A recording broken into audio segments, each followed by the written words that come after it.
it's Guido coming at you with a tactics talk. I got my spit shield. No, it's pop shield, not a spit shield. But anyway, hot scouting in the city, running wild, looking pretty. Look at this guy, T-37. This is me. And I am driving my T-37 Tier 6 American medium tank. And we're on Himmelsdorp.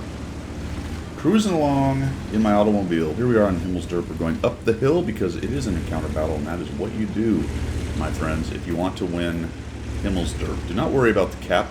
Somebody will always go down there. See the E25? I like this, though. Most of my team is coming up here. What do you do with the scout in the city? That's not easy, is it? You're a little light guy. You don't have a lot of armor. How do you... I can't play a scout in a city. How do you use your mobility? Well, you got to use it locally. You got to use it locally, and I will often just get with all the big kids and help them.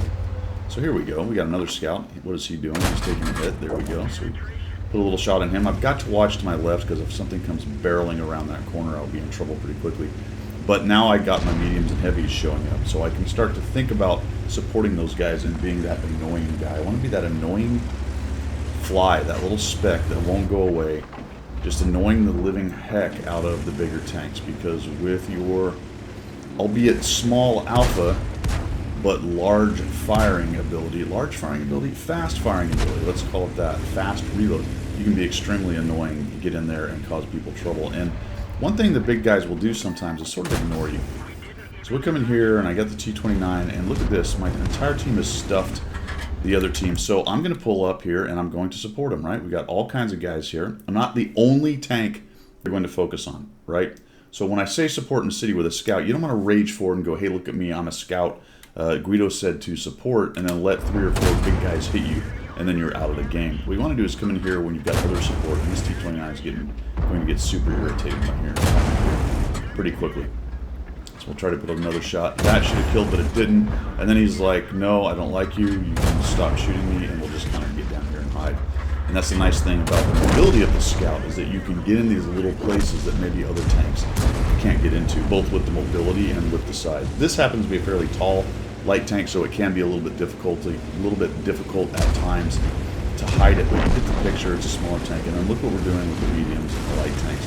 We're going to come around here, and we're just going to sandwich these 2 Tier 8s and the Tier 6. The RHM's turning around, he fires, and now we're just that annoying guy, right? I know I'm getting another shot in because of my faster reload. You know, I'm only dropping 90, 100, 110 or whatever. But how annoying is that to just be constantly shot by that little tank that's hard to hit sometimes? And even though it's a city map, you can still be kind of mobile, at least move around and make it difficult for them to hit you. And now we'll just rage down here. You know, we've got this guy who's trying to stop the flood. That's not going to go well. We'll just shoot, and then we'll move to cover. He misses again, trying to shoot at somebody, anybody trying to get some damage. And then we're going to just go past this guy. We've got all our hit points. Let's clean up on aisle 2. It'd be very unlikely for this team to come back from this, but you still don't want to be stupid. So we'll just auto-aim this guy coming in here since I can make it work. And we're just going by him, right? This is the flood. The Rompel has begun. The avalanche is on. They do have a decent amount of time off the clock, so I just want to come around here and try to make sure that I can reset these guys. Now, I know I'm going to be facing multiple guns, so I'm just hoping not all of them are looking, but it looks like a lot of them are. And I do get hit. We'll just shoot in there, and holy cow, thank goodness that hit. They were pretty well positioned to stop me from getting shots. I thought this spot would be pretty nice, but the way they were hiding was pretty good for them from my angle. Unfortunately, now we're coming from every angle. And this is why, folks, this example here is why you do not go to the cap. It's a sucker's bet. It's a loser's game. It's the low percentage play.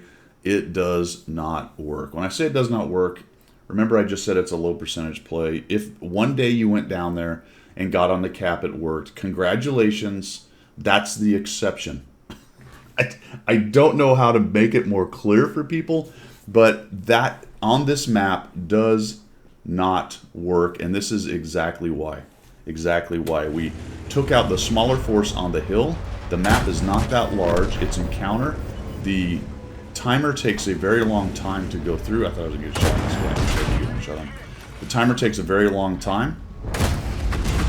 And you're just not going to be able to cap before your smaller force up on the hill dies and the larger force from the enemy team, in this case us, the green team, gets down here and takes out the clowns attempting to cap. The Type 59 is one of their best tanks in this game, and he was essentially out of the game until the very end when everything was decided. Don't voluntarily take yourself out of games before things are decided. It's just, I don't know. I don't know how to say it any better than that. Then there's an article to shoot him. And we end up with 1,702 damage, 3 kills. I think a class 1 or 2 out of this. The greatest game of all time? No, but pretty standard win, way to win on Himmelsderp on encounter, especially when they don't send enough guys up the hill. Did anybody, and I didn't stop it, but did anyone who's watching this video look at that and go, ooh, I think the red team made a good decision? They were on their back heel the entire time, had a fairly decently aggressive team with me. Once the blood was in the water, the sharks started swarming, and that red team had virtually zero chance. And I know a lot of people look at that and go, oh, matchmaker rigged, skill levels, yada, yada. That had nothing to do with it. It had nothing to do with it. I mean, skill levels wise, people made bad decisions, but it was the bad decisions and the way it panned out on the map that mattered, not necessarily the skill level. And I understand there's a correlation between being a bad player or having low skill, whether it's bad or new or whatever, and making bad decisions. That's true, but at the point of impact in this game, the bad decisions by the red team heavily outweighed the bad decisions by the green team, and the green team won.